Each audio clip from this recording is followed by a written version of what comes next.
computer. Okay. Thank you, thank you, thank you. The one thing I do need to say though, and I don't want anybody to feel bad about this, because seriously, this has been a year of learning all kinds of new things, having all kinds of extra stuff, and it's been very exhausting. But I'm seeing a lot of very simple mistakes, and I have been actually helping people notice their mistakes that I'm not supposed to do. I'm supposed to just take the deduction, write up the problem, and be done with it. So after this training, I'm not going to be able to be lenient anymore, because I'm going to know that everybody knows the basics again. Okay. So we're going to go back to the way it was before COVID hit, and I'll be starting to make the deductions, not be marking the comments that, you know, that there's not a whole grain here or that kind of stuff. Because I know you guys well enough to know you served the whole grain, you did this stuff, but in the middle of cleaning and whatnot, you forgot to document it. But I'm going to get in trouble, and I'm going to get all of us in trouble if I continue to do that. So I'm not going to be able to do that anymore.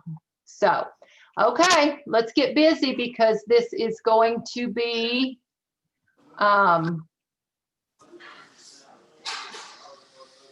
what do I share? Share my screen. Okay.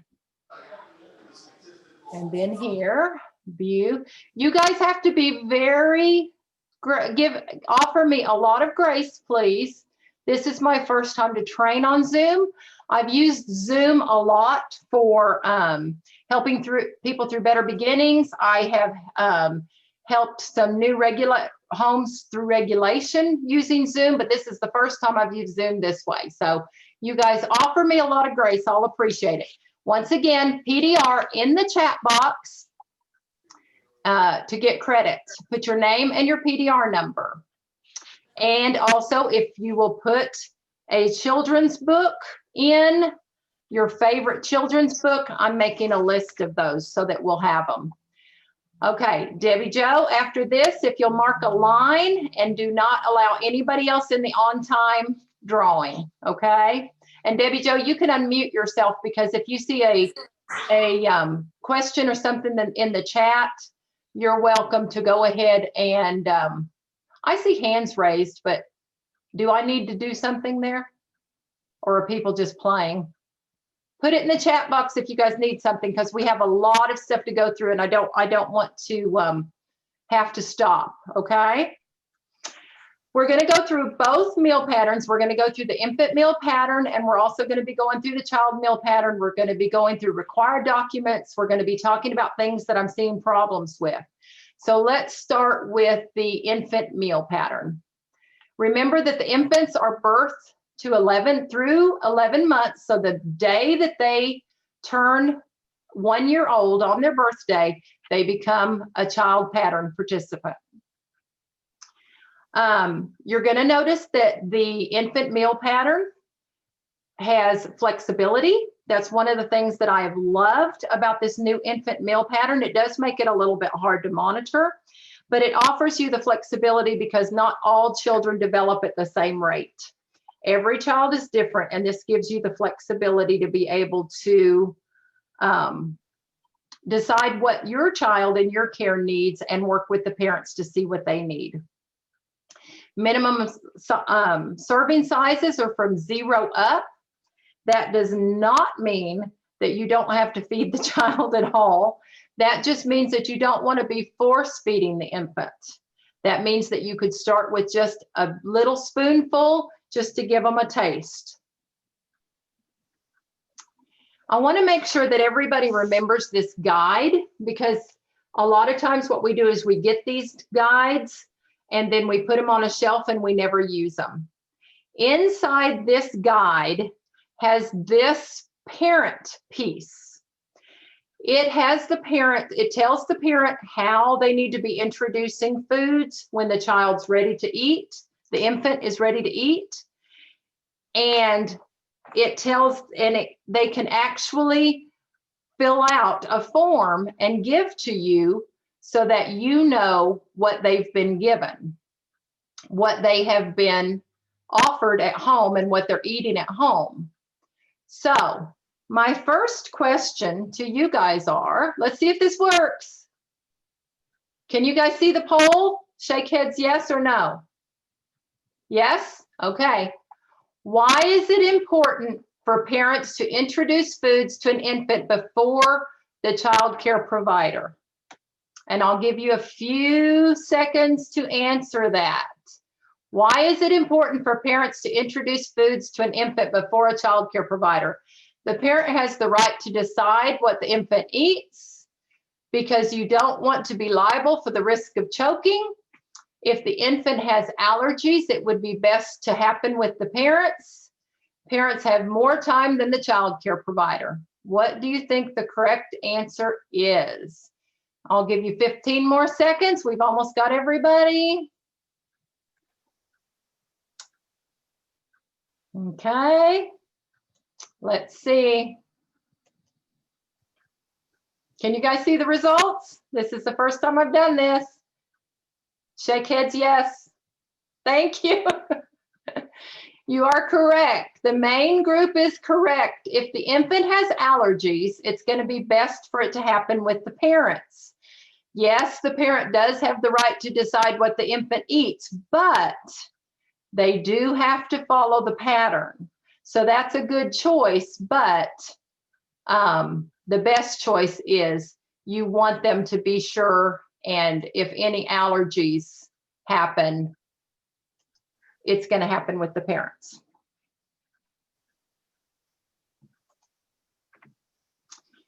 Okay.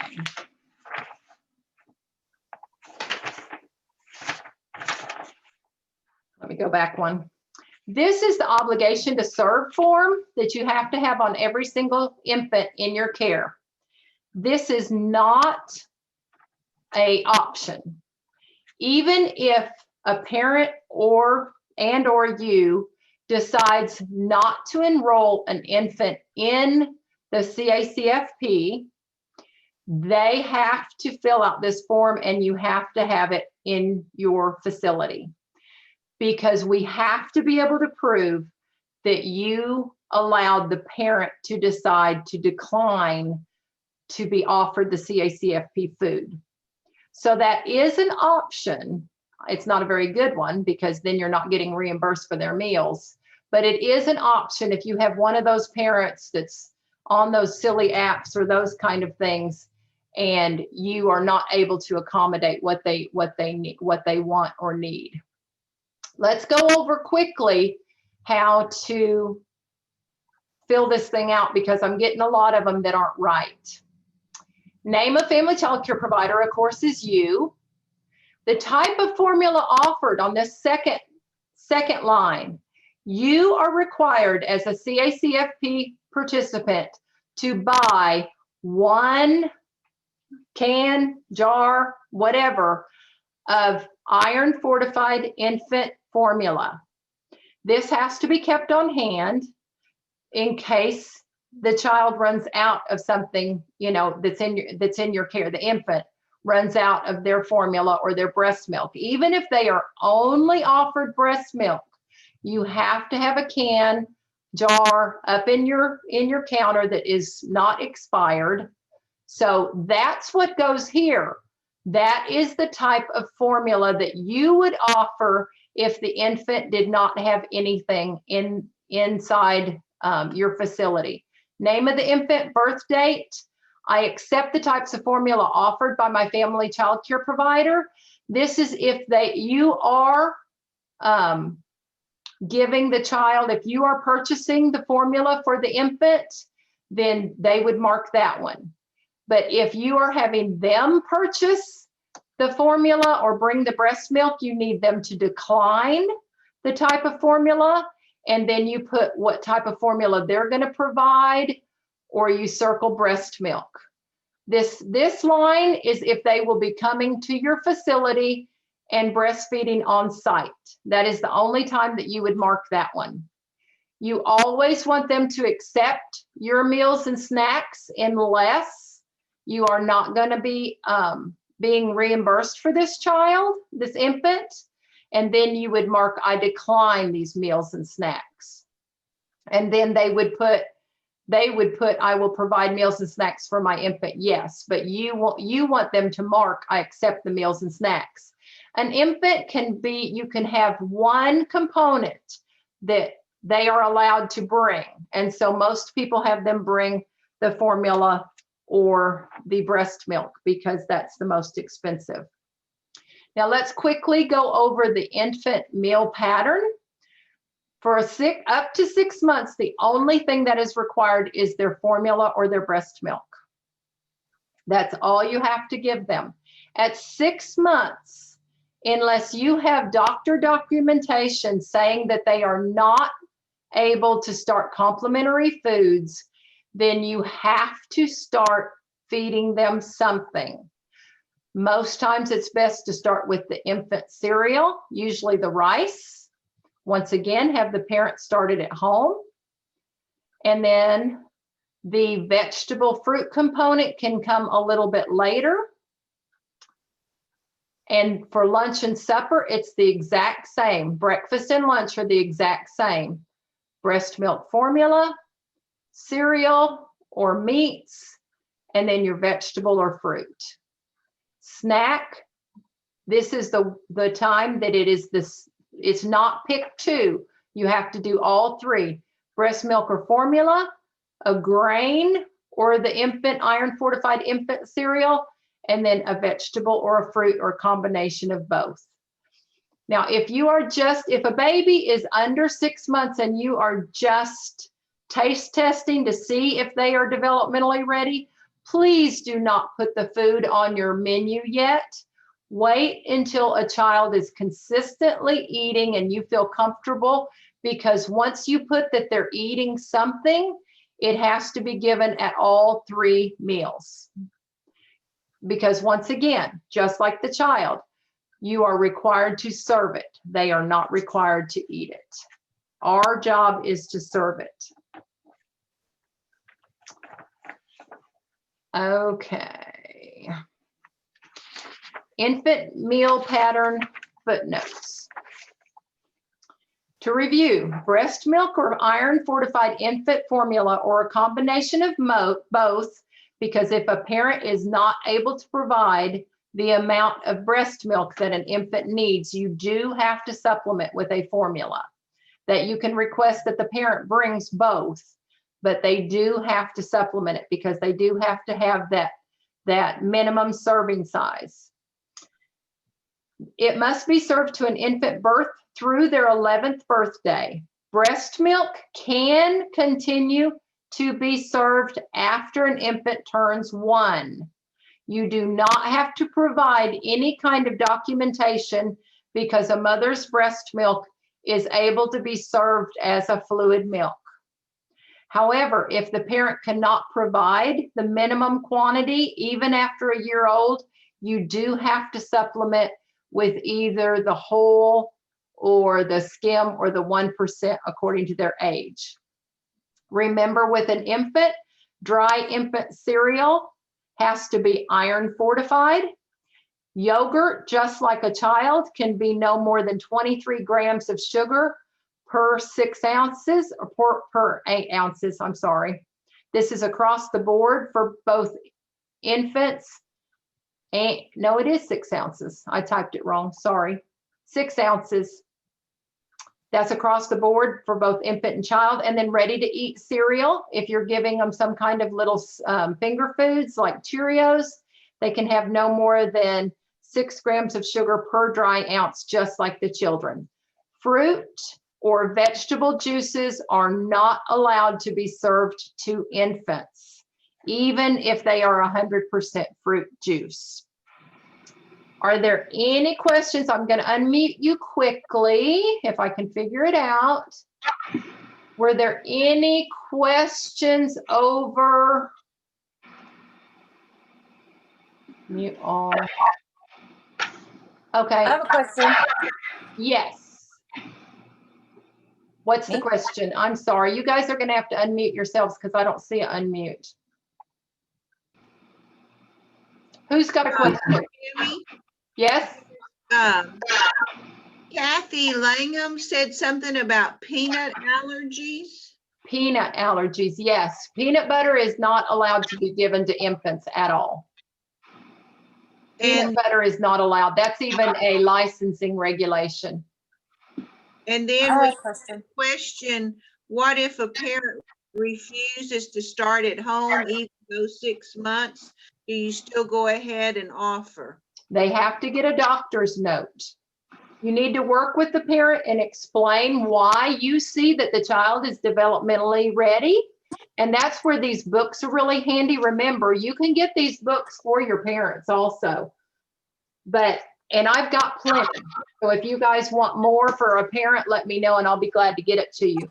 But you need to be working with the parent and start telling them that these are the things that they need to watch for to see that a child's developmentally ready to, an infant's developmentally ready to start solid foods. And then when they are, and you can ask them to start it and just explain that you need them to start it because of allergy problems. And then if they don't, you have to tell them that because of the USDA regulations that the state requires that if the child is not eating complementary food by the age of 6 months, you have to have something in writing from a doctor explaining why. And it can't be from a doctor, it can't say parent request. It has to say a reason why that infant is not ready to start solid foods. Tammy. Yes, Bobby. Our biggest issue has come with the moms that are using the baby apps. Yeah. Because they say that they don't need to have any food other than their milk, because the thing is they're supposed to get on the apps, according to the apps, they're supposed to get all their milk during the day. So then they don't have to wake up during the evening to feed.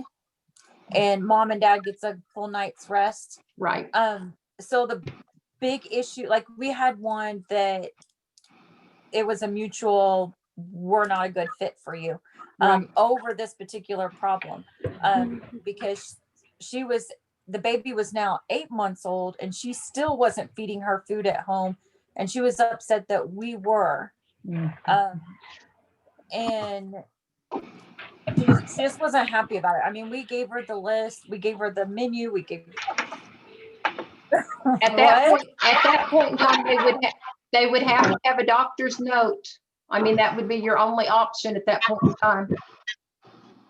And it was just because the parents didn't want to. And remember, these were written by the American Pediatric Foundation. So this wasn't just dreamed up by the USDA. This was done by the American Pediatric Academy. And, you know, all you can do is educate at that point in time. That's really honestly all you can do. Yeah. So any other questions about the infant pattern? Amy, yes. A few people that are having some technical difficulties, but I'm assuming we can't solve them here tonight. What kind of difficulties are they? Is it something on their side or is it something I'm doing? Probably their side. Tracy said she couldn't see the information that you're putting up, and Linda forwarded a Zoom on to her helper, but she can't get on it. So it will be available to be watched later. That's because I don't know enough technology stuff to be able to help anybody. Okay, Debbie, if you want to draw for the on-time prize, we've got a prize. Okay. The first one's a t-shirt. Okay, Frankie Edwards. Who? Frankie? Frankie Edwards. See your one heart, many colors, family child care. Cool. That's going to be your shirt. Thank you. That looks great. Perfect. I'll get it to you. Thanks. I'll probably be out your way getting a cozy coop this weekend. Okay. All right. Okay. If everybody will mute themselves back, or I will mute all, I can. Yes. Okay. I think I've got you all muted again. Okay. You hear that? And if you guys are texting me, I'm sorry, I'm not gonna get away from the screen because I'm afraid that I will either lose my place. And like I said, we have a whole bunch to go over. Okay, now we're going to go into the child meal pattern. Remember, the child meal pattern is for ages 1 to 12. Once a child turns 12 years of age, they are no longer able to be on the CACFP. There are at-risk programs and whatnot. You'll be seeing them from time to time, so don't let that confuse you. That has nothing to do with our program. They actually do go up in at-risk all the way up to 18 years, but we don't do that. The other thing that I want to remind everybody with bread, pasta, or noodle products and cereal grains shall be whole grain or enriched meal or flour. Cereal shall be whole grain or enriched and fortified. And we're going to go a little bit further in depth there. Let's start with the breakfast pattern, the breakfast meal. For breakfast, you must serve all 3 components for it to be a reimbursable meal. You must serve fluid milk. You must serve a fruit or a vegetable or a combination of both, and you must serve a grain. The grain, once again, must be whole grain enriched, or the cereal must be whole grain enriched or fortified. As a reminder, 1 whole grain rich grain must be served per day. In place of the fruit or vegetable component, you may serve a fruit or vegetable juice that is 100% juice. I do get to tell you something exciting. I said there were no changes, but there actually was a change in the CACFP, but you guys, some of you guys are going to like this. Arkansas has rescinded their 3 times a week juice requirement. They are allowing, and they are going along with the federal mandate that says you can have juice 1 time a day. So if you are one of those people that likes to serve juice, you can have it more than 3 times a week, but it cannot be more than 1 time a day. Remember that infants cannot have fruit or vegetable juice.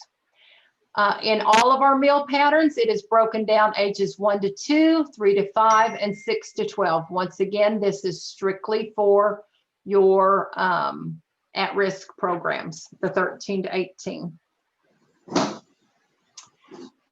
3 times a week, meat or meat alternatives can be served for breakfast. Remember, when you are serving a meat or a meat alternative at breakfast, it takes the place of the grain. You still have to serve milk, and you still have to serve a fruit or a vegetable or a combination of both. I've been seeing a lot of this recently. You know, sausage and biscuits and no fruit and vegetable. So you have to remember that the meat alternative is taking the place of the grain. I do love some of the combinations that I've been seeing you guys with doing the meats at breakfast because it does kind of get redundant just seeing cereal or pancakes or toast. So some of these yogurt parfaits and the scrambled eggs with all the different vegetables, kind of like an omelet. Those just have really been made. I've been enjoying seeing those. Lunch and supper for the child meal pattern. You have to serve all 5 components. Fluid milk for a 1-year-old, unflavored whole milk. For a 2 to 5-year-old, unflavored 1% or skim milk. The 6 to, in our case, 12-year-olds can have unflavored or flavored 1% or skim milk. I would not suggest doing that flavored milk because if your preschoolers see it, they're going to want it. So I would not suggest that, but I do want you to know it is reimbursable. You have to serve a meat or a meat alternative. You have to serve a vegetable. You have to serve a fruit or a second vegetable.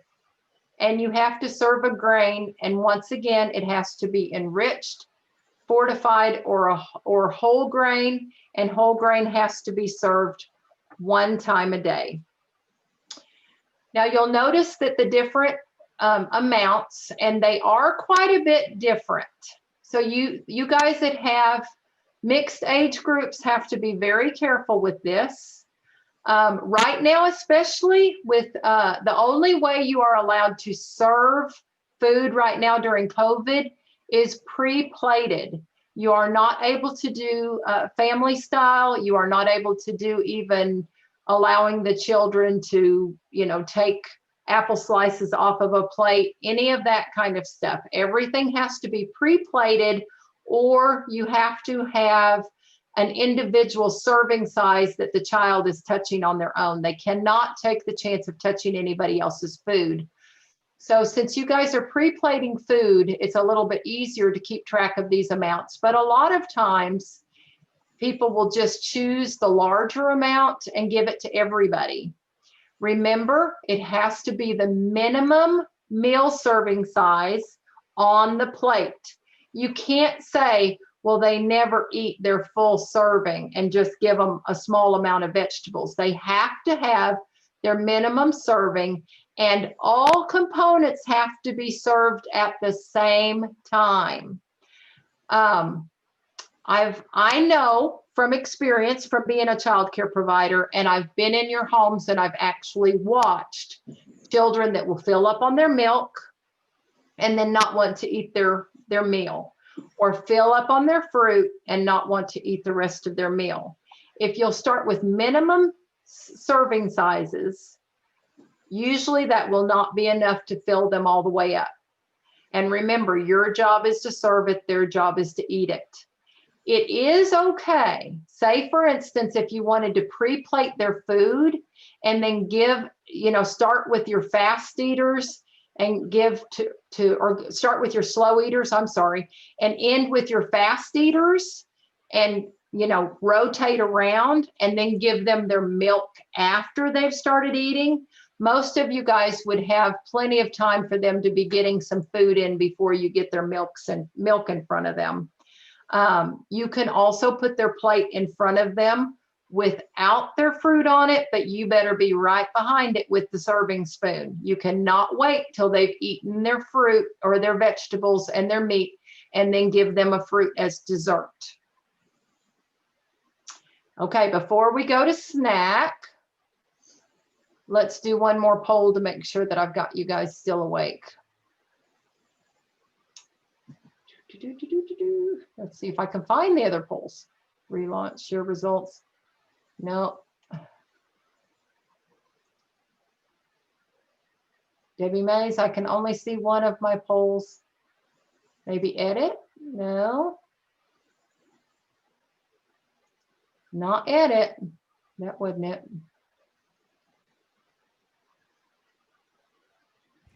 It should be on a different tab.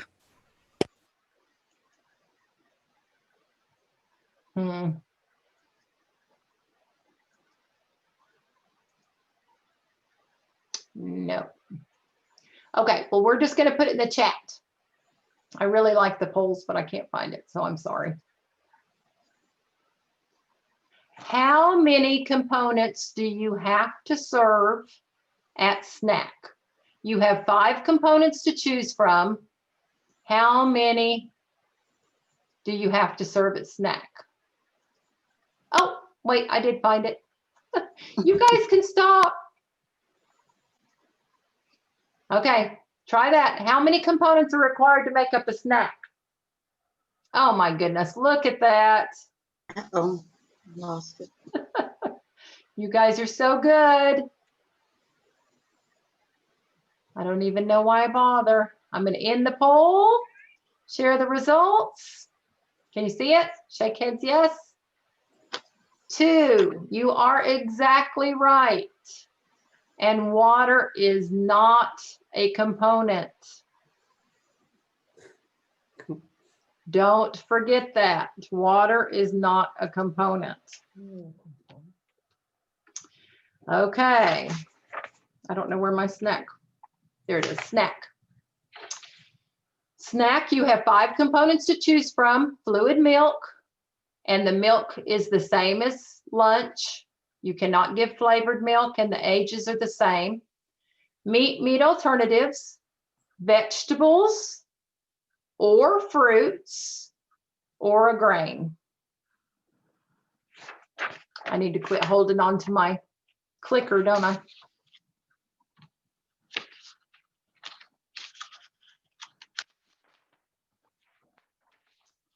Okay, things to remember.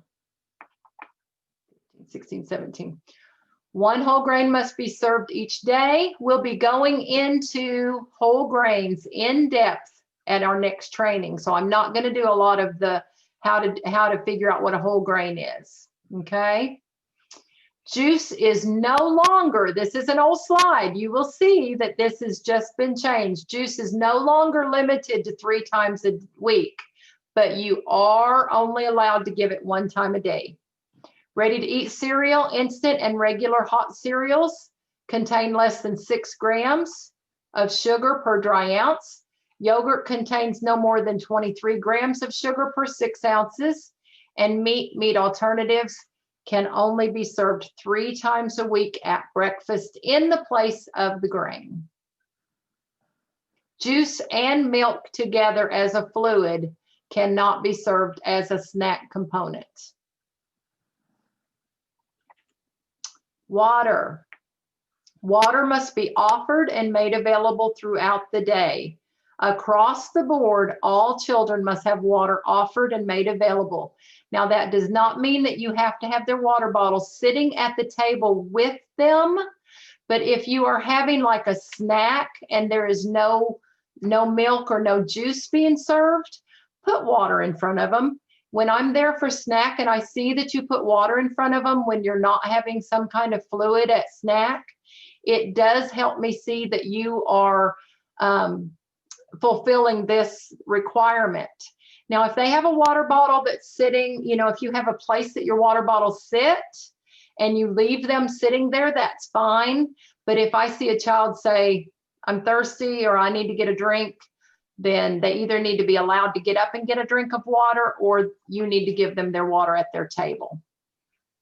Remember that water is not reimbursable, so make sure that it is, you can put it on your menu, but it cannot be one of the components. Processed meats, one of our favorite subjects. They're popular. Children love them, and so do us as providers. The children love them because that's what they get a lot of at home, is processed meats. We love them because they're quick and easy. As the food program lady, I'm telling you, they are nasty, and I wish I knew back then what I know now, because I was the chicken nugget and the hot dog queen when I had my family child care. After doing all the research that I've had to do in this job, I would probably never serve these processed meats. Our favorite was the Lunchable. We'd put sandwich meat, lunch meat, and cheese with crackers, and the children ate them like crazy. The only way that you can serve a processed meat is if it's got meat listed on the label, and that is all, or meat and water. If it has flavorings, a lot of times you'll see spices and things that you recognize, then those also are credible. But if it has an ingredient that you don't know what it is, that you could not replicate inside your kitchen yourself, then it has to have a CN label. You're going to see a lot of fillers, byproducts, imitation cheese items, cheese products. You're going to see mechanically pulled and separated foods, which means it's not even meat. So the only way that you are able to tell how much meat is inside that product is by having a CN label. So once again, there's hot dogs out there, I've seen them, I've checked them, that say beef, water. And I think sometimes they have some kind of flavoring, but they're fine. You can have them just like you could anything. Luncheon meat, if you get it from the deli, they're cutting it straight from the meat. So that's fine. If you can find some of these luncheon meats that don't have all the extra byproducts in it, they are fine. Make sure your cheese products do not say imitation cheese or cheese products. Vegetables and fruit basics. You can serve a second vegetable at lunch and supper instead of having a fruit. You cannot have two fruits. You also, if you have peas and you have carrots, or if you have mixed vegetables that are on the plate that, you know, you have some cauliflower and you have some carrots and you have different things like that, then you can use them as the two vegetables, a quarter a cup of each. But you cannot open a can of peas and carrots, or you cannot open a bag of California mixed frozen vegetables and count it as two vegetables, even though there's more than two vegetables in that. You have to be able to measure them separately.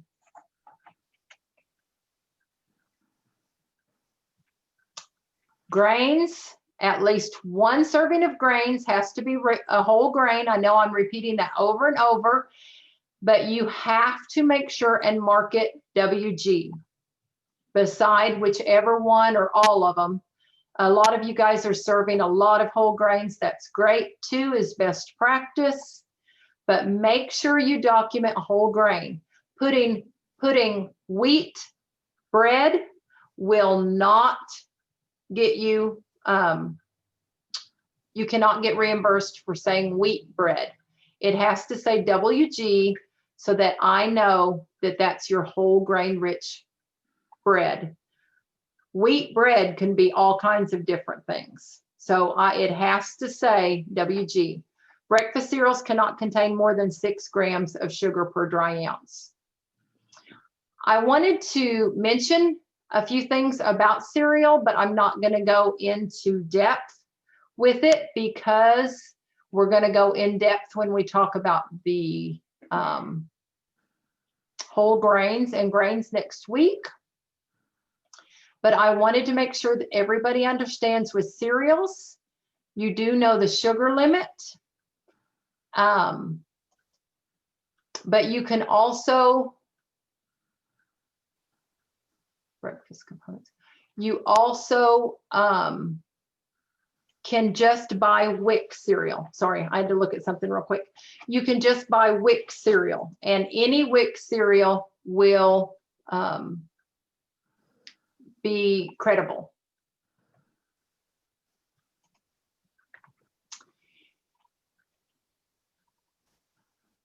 The sugar limits. Does anybody put in the chat box if you know where you can find this graph? Extra points for the person that can tell me where you can find this graph. Put it in the chat box. Debbie Jo, if anybody says something, let me know. Does anybody remember? Nothing?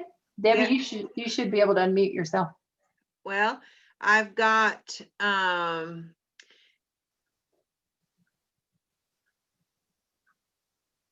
Ramey. What'd she say? I think on an app. Okay. Susan Wilkins says on my wall. Good. Michelle Mendoza in the provider's notebook. Oh, that's the one I wanted to hear. The app is correct. And if anybody wants that app, it is actually web-based, so you can get it anywhere. But it is, you can use it for yogurt and you can use it for cereal. So it's a really handy tool. But that's correct. Inside your notebook. And Christy Elders has it on her phone. Oh, good. That's what I did when I was a provider. I had taken a picture of it. But here it is, right here handy inside your food notebook. The other one for this grains that I'm getting ready to show you, this makes it real easy if you don't want to have to sit there and do math inside the grocery store. It's all handy. It's a chart right there. But this, and Tammy, we've had a couple of other questions. So while I interrupt you, they ask Leon asked when the new juice rule is effective. It's effective now. I just wanted to wait till, I could have told you last month, but I just wanted to wait till this training so I knew everybody got it. And then Elizabeth just wanted us to know that the worst thing for a diabetic is processed meat, bologna, hot dogs, pressed hams, etc. And we actually have some children in y'all's care that are diabetic, so that's good to know. Thanks, Elizabeth. But inside your book, your food notebook, is these grain charts. So any grain that you are wanting to know whether it is credible is going to be listed, and inside your notebook, it's got footnotes. This one has colored, but you'll notice you can have sweet crackers, the graham crackers, the Teddy Grahams, you can have muffins, biscuits, tortilla chips, all those kind of things, but you cannot have, in the red, you cannot have cookies, which includes vanilla wafers. If it looks like a cookie, it's a cookie. Dessert pies, cobblers, donuts, cereal bars, anything that says bars. I don't care if it's granola. If it's a bar, you cannot have it. Your toaster pastries, which is your Pop-Tarts, and even like if you make oatmeal bars. I know some friends made some oatmeal bars at a conference or a workstation this weekend, and I was thinking the whole time, it's not credible, it's not credible. Don't give it to your children. But and also I've been seeing oatmeal cookies. Oatmeal cookies, I don't care if they're made out of oatmeal. I know oatmeal's fine. You can serve them. They're just not reimbursable. So serve a fruit with it and a milk with it and your cookie, and you're fine. This is pretty cool. I want to tell you guys about this because this is something that I think would really help you guys. And I want to show you real quickly. The food buying guide.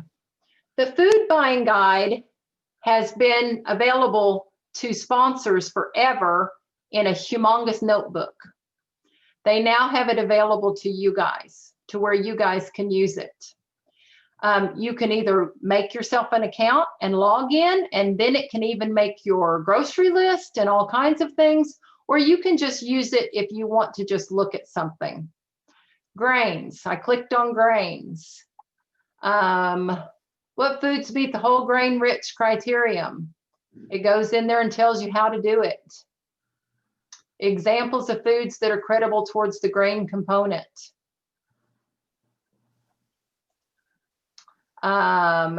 Exhibit A, we were just talking about that. It's got the actual grain exhibit that I was just showing you. It's got everything you need at your fingertips. Now this one's the web-based one, but now they offer it. See all this stuff that's available, all the tools, meal components. It's got everything. It's very simple to use on your computer, but now it actually comes on an app. So you can have it on your phone. So if you guys want to go to the App Store, it's available for Samsung or for Android. I shouldn't say Samsung, should I? Android or for Apple products. So if you wanted to have that at your fingertips, there it is. USDA Food Buying Guide.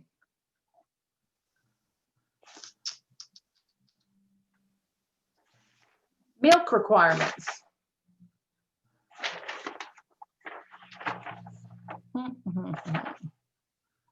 Milk requirements. We know that the newborns have to have their breast milk or their iron fortified formula. We went over from 12 months through 23 months. So the day on their birthday, they turn into a child, into a 2-year-old. They have to have skim or 1% milk.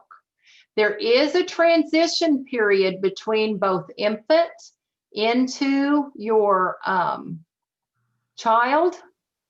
They can stay on formula for up to 13 months to help transition them to whole milk. but you need to be serving both at the same time. And once again, remember unflavored, skim, or that says 2% unflavored whole milk and unflavored. That's not true. It's supposed to be 1% milk. There's no 2% milk. This is a slide from Special Nutrition, so I apologize for not noticing that. But remember, it's 1% or skim milk. We'll get off that real quick so we don't have to look at it.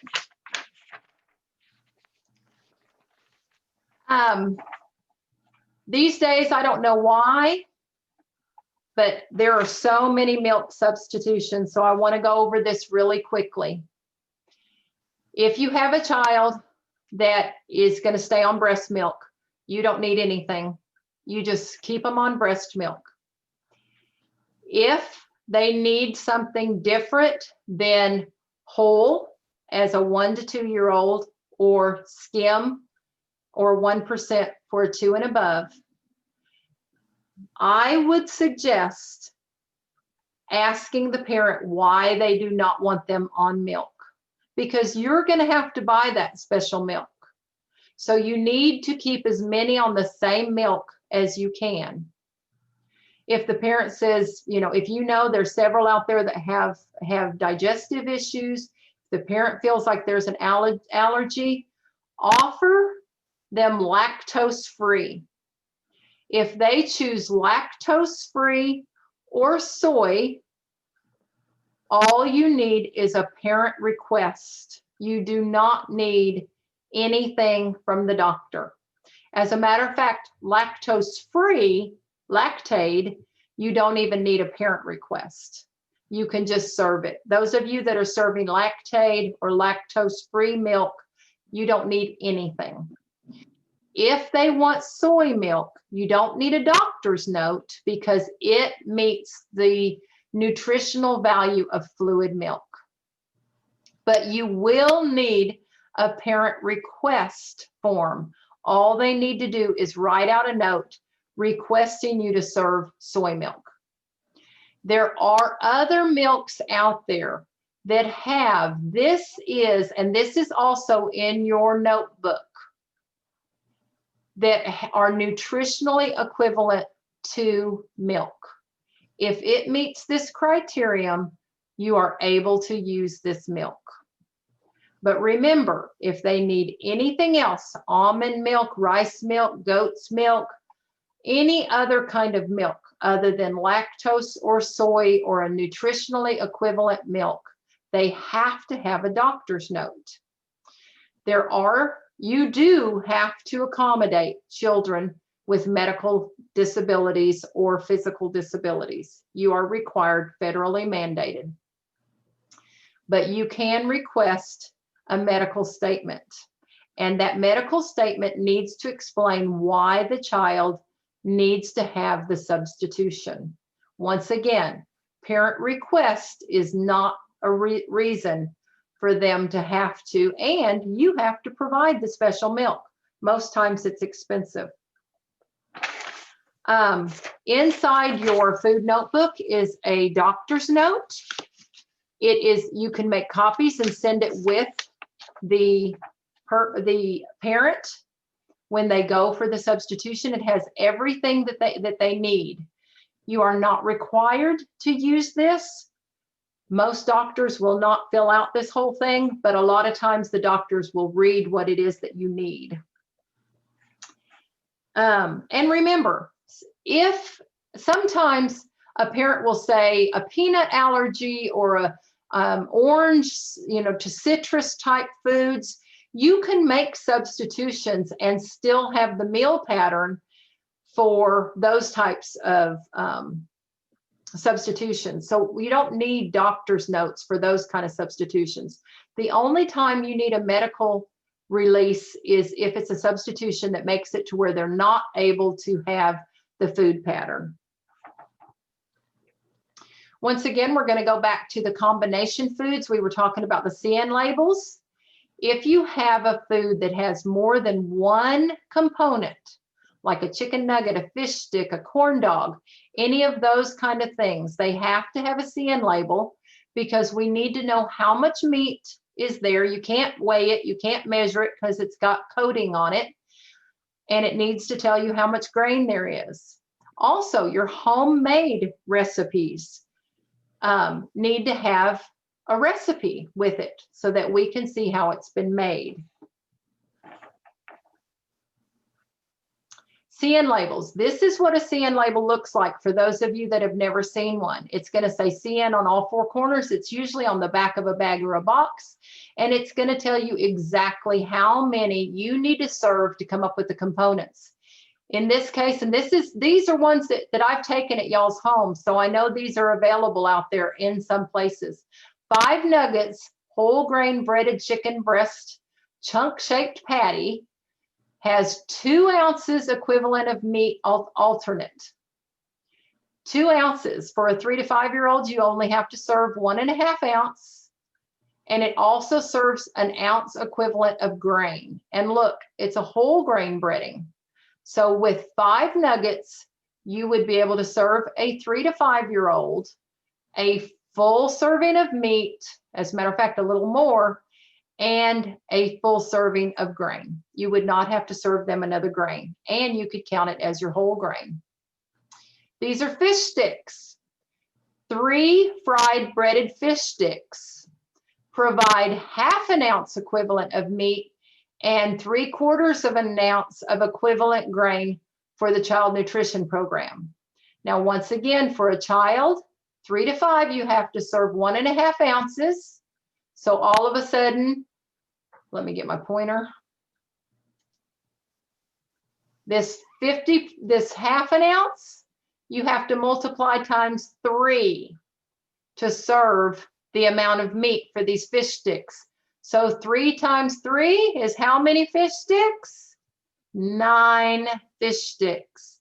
That is not a good choice. You could serve half of fish sticks and then give them another meat alternative. But unless I come in and see 9 fish sticks on your plate with this CN label, that's not a good choice. CN labels are required for all processed foods or combination foods, chicken nuggets, cheese meat, pizzas, burritos, egg rolls, meatballs that you do not make at home have to have a CN label. This is another really cool thing that they came out with this year. Debbie Joe has been asking for this for years. I get to be the one that announces it. Child nutrition recipe box. You can actually just Google it, child nutrition recipe box, or I did have the website on the screen, so I'll go back to it here in just a minute.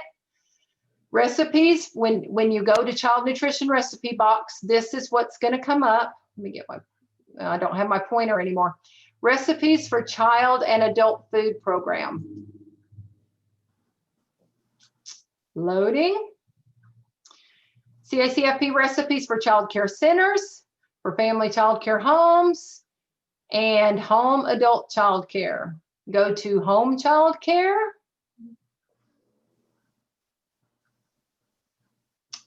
And there's all kinds of recipes. And these are called standardized recipes. The way that we have the way we have gotten around having standardized recipes before today was by, say for instance, you had spaghetti with meat sauce.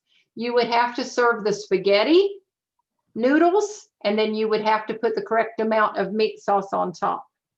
Combination soups, you would have to have the meat separate and make sure that they were served the correct amounts. Now they are going to get very particular about combination foods that you guys are serving because they have standardized recipes. These standardized recipes, did it go? Have a recipe that makes 6 servings. So it's perfect for any family child care. You can actually double it, triple it, whatever you need to do. But they're used to the smallest amount that they used to have was 50 servings. So like I said, you guys can thank Debbie Jo for this. She's been rallying for this for years. And here it finally is. Standardized recipes to where you can make it like this, and it tells you how to credit it. And you will not have to do the having the different bowls full of the different components and then combining it in each child's plate. You can actually just have it mixed together and load the correct amount. There's the recipe box address if you want to write it down. But I'm going to go quickly because we are almost out of time. Meal times matter. This is something that has happened a lot recently. I've been coming for monitors and meal service is either done, and I mean, I'm talking completed. I usually show up 5 to 10 minutes before your meal service. If you started serving early, you shouldn't have started serving early enough that I don't see somebody eating. I'm going to start writing up for meal services not being on time. You are under an agreement with Special Nutrition, Health and Nutrition for these meal service hours. So you have to make sure that you are serving on time. If you are not serving on time, then I need to be having a text or an email or a call from you. Real quickly, let's go through the required documents because they are going to start doing reviews again from Little Rock. So I need to make sure that you guys are ready for that. Building for the future, I gave these out last year. If somebody does not have theirs, let me know and I will get one to you. It needs to be posted or it needs to be handed out with your enrollment packets. If you are handing it out, if you tell somebody from Little Rock that you are handing it out with enrollment packets, you better have an original to show them. The WIC fact sheet, I actually sent out by email yesterday. So if you did not get one, let me know. Once again, this needs to be posted or you can be giving it out at enrollment. Once again, if you give it out at enrollment, you better have an original to show them. This is updated annually. I will try my hardest to remember to send it to you annually. I've made myself a note, but it is your responsibility to have it on record and all you have to do is Google it. Obligation to serve on every child in your care, whether they're enrolled or not, you have to have an obligation to serve on file for every infant in your care.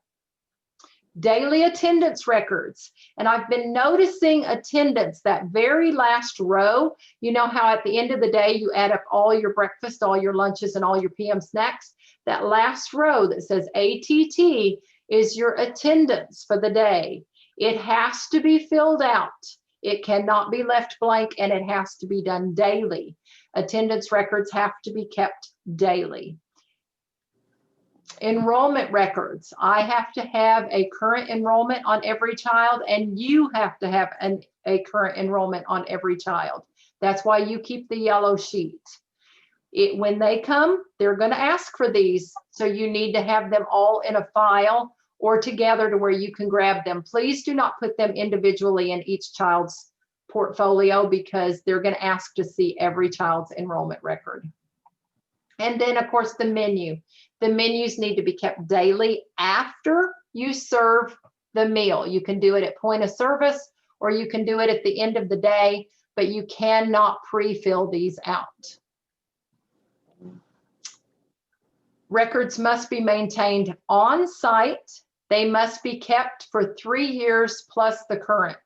They will ask for the current year. We're starting the current year October the 1st. So you will need this month's in starting your new file. And then you need to keep 3 years handy to where you can pull them out if they have to ask for them. But they'll give you time to find the past 3 years. You just need the current year handy for them to see. I do want to make a quick comment for those of you that have over 10 children. We are coming up on the required ADH certified food manager deadline. You will have to have that in writing. I have seen that it is going to be required as of January the 1st of 2021. I have verbally heard that they are going to extend it. I would not take the chance. There's plenty of trainings available right now. I will be shocked if they extend it, but if they do, I'll let you know.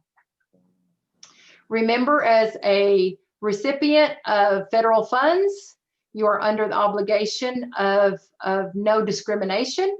That's why we have told everybody to throw away their old enrollment records and only use the new enrollment records, because the discrimination clause on the old enrollment was updated. So I need you to throw away all old enrollments from 2 years ago and only use the most current ones. If you have a question, you need to get with me on that, because we cannot be using the old ones.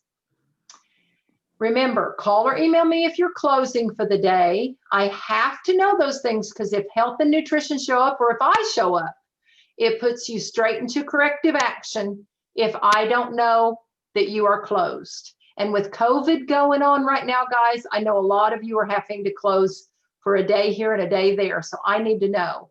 Notify me if your meal service is going to be more than 15 minutes early or late. Keep your forms daily. Have enrollment forms available for currently enrolled children, and have the copy of My Last Monitor available, because they'll want to see that. The monitor that I do, health and nutrition, will want to see your copy. Okay, let me see if I can unmute you guys. Tammy, Yes. a couple of things. Yes. There's a lot that need the building for the future. So you may just want to send it out again. Yeah, I'll just send it out again. Okay. Yes. Someone wanted to know about the app, what it's called. Isn't it called CACFP calculator? The app for the cereal or yogurt, or the food buying guide? I think the food buying guide is the USDA food buying guide. The cereal and yogurt one is actually a web-based calculator that I will have to give you. So you'll have to email me directly. If you're wanting the food buying guide, it's called the USDA food buying guide. And then someone wanted the CACFP recipe box link. Back up. Okay. And it's called child nutrition. Sorry, I don't know why it's not. Oh, I need to click on it. Sorry, I'm gonna make you guys motion sickness. It's called Child Recipe Box. You can put USDA Child Recipe Box, and it will come up. Or there's the link. Any other questions? Because we're gonna draw for 2 last prizes. I hope everybody's still awake. Let me stop sharing screen. Oh, it looks like everybody's still awake. Hey, I have a question, Tammy. Yes. Oh, Debbie, you muted. What happened? Ask to unmute. Now, can you hear me? Yeah, now I can hear you. I have a little one that I think is going to be switching to Lactaid, so I don't need a note, but I will need to put on the menu or the attendance sheet Lactaid next to his name. On the attendance meal count sheet, you will need to put milk, the lactose. Yes. Okay, thank you. Yep. Anybody else have questions?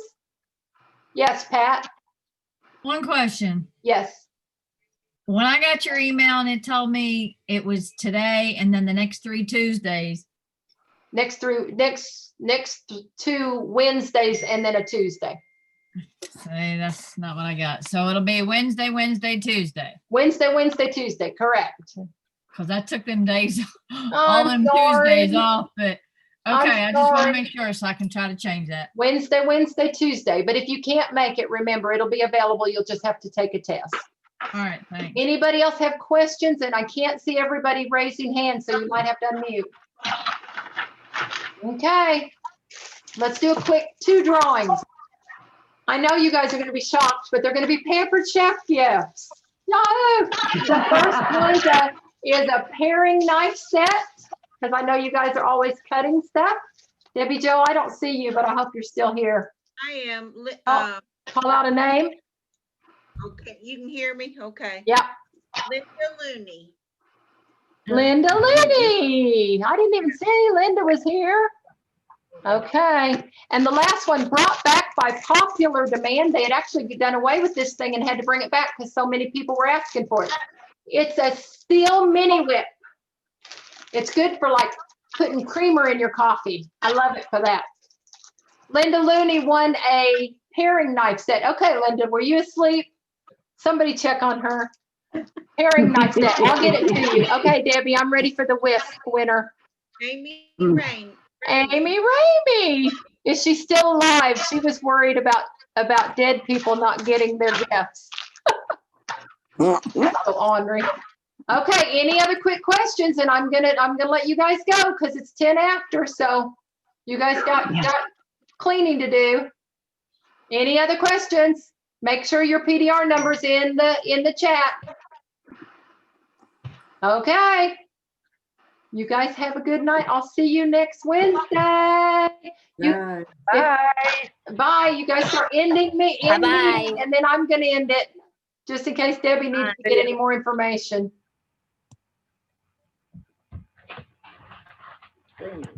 Where's the stop recording?